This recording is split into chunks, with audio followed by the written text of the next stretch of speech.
पुढची बातमी बघूयात। दिवंगत अजित पवार यांच्या अपघाताचा संबंध आता भोंदू अशोक खरातशी जोडला जातोय।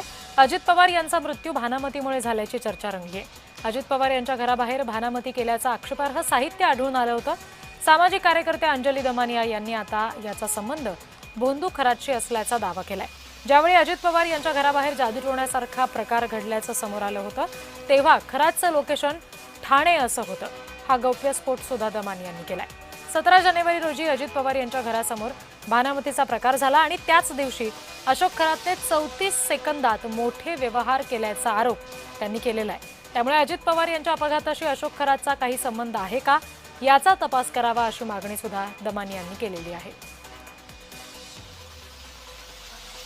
त्या दिवशी अजित पवारांच्या घराच्या बाहेर म्हणजे बारामतीच्या घराच्या बाहेर जेव्हा भानामतीचे प्रकार झाले त्या 17 तारखेला रात्री खरात हे ठाण्यात आले होते।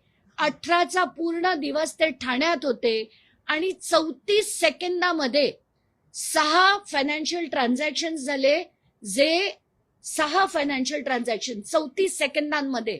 आणि त्या सगळ्याचा जे याच्यावर आपल्याला दिसतंय की हे जेव्हा झालं तेव्हा खरात ठाण्यात होते, ठाणा वेस्टला एका रेस्टॉरंटमध्ये बसलेले होते। आता याची चौकशी काय, त्याचं गूढ काय हे पोलिसांनी उलगडायचं आहे।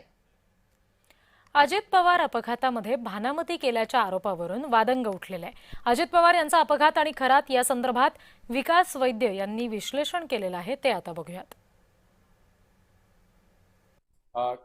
खरातांचं जे काही स्वरूप आहे त्यांना भोंदू बाबा जे म्हटलं जातं, तर खरातच्या माध्यमातून किंवा अशा प्रकारची अघोरी पूजा करून आणून आणि मग तो अपघात घडवून आणणं आणि त्यामध्ये अजित पवारांचं निधन होणं, तर हे मला वाटतं की असे हे सगळे जे भाग आहेत त्याच्यामध्ये ती चेन एक त्यांनी गुंफून या पद्धतीने असं दाखवण्याचा प्रयत्न असावा